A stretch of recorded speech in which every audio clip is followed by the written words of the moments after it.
Hi, welcome to our channel. ప్రస్తుత కాంగ్రెస్ ప్రభుత్వం ముఖ్యమంత్రి రేవంత్ రెడ్డిపై తీన్మార్ మల్లన్న ఆలియాస్ నవీన్ స్వరం మారిందా? రేవంత్ రెడ్డి గారిని, కాంగ్రెస్ ప్రభుత్వాన్ని విమర్శిస్తున్నాడా, బ్లాక్మెయిల్ చేస్తున్నాడా? మరిన్ని వివరాలు తెలుసుకుందాం. శ్రవణ్ కుమార్ గారు, సార్, తీన్మార్ మల్లన్న ముఖ్యమంత్రి రేవంత్ రెడ్డి ప్రభుత్వాన్ని విమర్శించినట్టుగా వార్తలు వచ్చాయి. ఆయన ఉద్దేశం ఏమిటి? దీన్ని ఏ రకంగా చూడొచ్చు అంటారు? తీర్మాన్ మల్లన్న అలియాస్ నవీన్ చింతపండు జర్నలిస్ట్ అని చెప్పుకుంటాడు. అది మనకు సంబంధం లేని విషయం. అవునా కాదా? ఆయన జర్నలిస్ట్ అవుతాడా కాడా? జర్నలిస్టంలో ఆయన మాట్లాడే భాష ఉందా లేదా? ఆయన విచక్షణ, ఆయన వివేకం మీద వదిలేయాలి. ఇకపోతే జర్నలిజాన్ని సోషల్ ప్లాట్ఫామ్లో అడ్డం పెట్టుకొని రాజకీయం చేస్తూ డబ్బులు సంపాదిస్తూ దీనికి కూడా అవునా కాదని ఆయనే సమాధానం చెప్పుకుంటాడు. ఇకపోతే ఆయన ఎజెండా అంతా కూడా ప్రారంభం నుంచి చూస్తే అధికార పార్టీకి విమర్శిస్తూ, బీఆర్ఎస్ పార్టీని కాదు అధికార పార్టీని విమర్శిస్తూ, అధికార వ్యక్తుల్లో జరుగుతున్న అవకతవకలను ప్రశ్నిస్తూ అనూహ్యంగా పాపులర్ అయ్యాడు, అనూహ్యంగా ఎదిగిపోయాడు. అంగిలావు, చాయ్ బిస్కెట్ డబ్బులు అంటూ వచ్చినటువంటి ఆయనకు ఇప్పుడు ఈరోజు ఫార్చ్యూన్ కార్లు రకరకాలు ఉన్నాయి. అవి ఆయన వ్యక్తిగతం, అదంతా ఏ విధంగా వచ్చింది ఆయన కానీ ఆయన మనందరికీ వర్తించే చట్టాలు, ఇన్కమ్ ట్యాక్స్ అవన్నీ కూడా ఆయన సమాధానం చెప్పుకుంటాడు. ఇక్కడ మార్పు అయితే ఎందుకు వచ్చింది మరి అంటే, ఆయన కాంగ్రెస్ పార్టీని ఎన్నికల ముందు తన భుజాల ముందు వేసుకొని కాంగ్రెస్ పాజిటివ్గా చేస్తూ కాంగ్రెస్ గెలుపు కోసం తాను కృషి చేశానని ఆయనే చెప్పుకున్నాడు. మనం చెప్పి ముచ్చటైతే కాదు ఇది. సో ఆ రోజు భుజస్కంధాల మీద వేసుకుని కాంగ్రెస్ గెలిపించుకొని ఈరోజు నాకు ఎమ్మెల్సీ టికెట్ కావాలని డిమాండ్ చేస్తున్నాడు, ప్రయత్నం చేస్తున్నాడు. ఎంపీ టికెట్ కూడా కావాలని అప్లై చేసుకున్నాడు. అది తప్పేం లేదు, ఎవరు కూడా ఆశించవచ్చు, దానికి ఏం తప్పు లేదు. కానీ ఎమ్మెల్సీ ఇచ్చే అవకాశాలు తగ్గిపోయాయని క్లారిటీ వచ్చేసింది. ఎంపీ టికెట్కు మరి చాలా కాంపిటీషన్ ఉంది, అది రాదని కూడా క్లారిటీ వచ్చిందేమో. ఇక రేవంత్ రెడ్డి నన్ను లెక్క చేయట్లేడు అనుకున్నాడేమో. దీనికి తగ్గట్టుగానే తాను మళ్ళీ వ్యతిరేక కథనాలు ప్రారంభిస్తున్నాడు. వాస్తవానికి తెలుసుకోవాల్సిన అంశం ఏంటంటే, వాడుకొని వదిలేసే తత్వం రాజకీయ నాయకులది.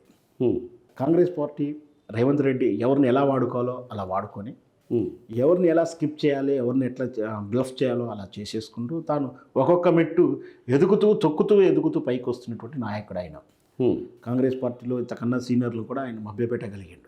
అలాంటి దాంట్లో రేవంత్ రెడ్డి గారిని నమ్ముకొని మేమేదో ఎమ్మెల్సీ టికెట్ వస్తుందని అనుకోవడం, ఈ తీన్మార్ మల్లన్న కావచ్చు, కోదండరామ్ గారు కావచ్చు, వీళ్ళంతా కూడా బలిపశువులని చెప్పొచ్చు. మీకు రాజకీయంగా ఒక ఉదాహరణ ఉంది. గత 10-20 ఏళ్ళ నుంచి మనం విన్న పాటే, రేపు మాపు ఇవాళ సాయంత్రం లేదా వచ్చే నెల వచ్చే మొదటి సమావేశంలో మోత్పూల్ నరసింహలు గవర్నర్ అవుతున్నాడని, మంత్రి అవుతున్నాడని. అవును, పక్కా అయిపోయింది. రాష్ట్రపతి కూడా ఒప్పేసుకున్నాడు.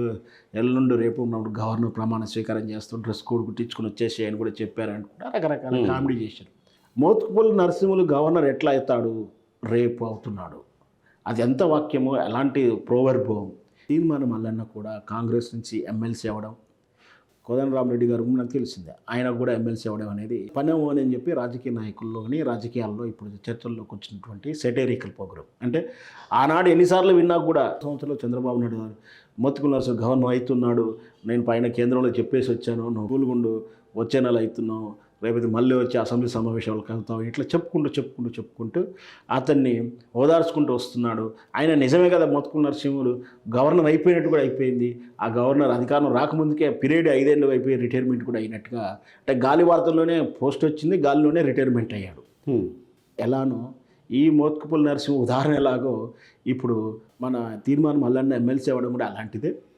మనకు తెలుసు, రేవంత్ రెడ్డికి ఆల్రెడీ గవర్నర్ కోటాలో రాజకీయ ప్రమేయం లేని వాళ్ళకు మాత్రమే అర్హత ఉంటే ఇస్తాను అని చెప్పి గవర్నర్ గారు కేసీఆర్ పంపించిన 2 క్యాండిడేట్లు పెండింగ్ పెట్టిన విషయం మనకు తెలుసు, రిజెక్ట్ చేసిన విషయం తెలుసు.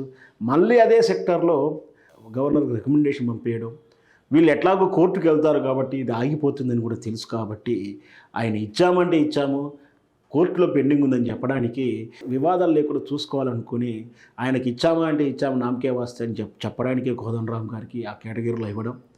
డైరెక్ట్ ఇవ్వచ్చు, లేదా రేపు వచ్చే బై ఎలక్షన్లో ఇవ్వచ్చు, లేదా ఎంపీ సీట్ ఇవ్వచ్చు, లేదా నామినేటెడ్ కార్పొరేషన్ పెద్ద చైర్మన్ పోస్ట్ ఏదైనా ఇవ్వచ్చు. కానీ అవేమీ ఇవ్వకుండా కాంట్రవర్షియల్ ఉన్నటువంటి, సస్పెక్టెడ్ ఉన్నటువంటి సబ్జెక్టులోకి కోదండరామ్ గారిని తీసుకోవడం అంటేనే అతనికి న్యాయం చేయాలనే ఉద్దేశం రేవంత్ రెడ్డికి లేదని స్పష్టంగా అర్థమవుతుంది. అలాగే తీర్మానం మల్లన్న వ్యక్తికి మనం ఎమ్మెల్సీ ఇచ్చి తలపోటు తెచ్చుకోవడం ఎందుకు? ఈతడు తత్వం ఆయనకు తెలుసు. తీర్మానం మల్లన్న ఎవరి మాట వినడని తెలుసు. కాబట్టి రేవంత్ రెడ్డి జాగ్రత్తగా డీల్ చేస్తూ అతన్ని చిన్నగా పక్కకు పెడుతున్నాడేమో అనిపిస్తుంది. నిజంగా రేవంత్ రెడ్డి తీర్మానం మల్లన్నకి ఎమ్మెల్సీ టికెట్ ఇచ్చిన ప్రమాదమే, ఆయనకు టికెట్ ఇవ్వకుండా రేవంత్ రెడ్డికి ప్రమాదం అని మాత్రం స్పష్టంగా చెప్పగలను.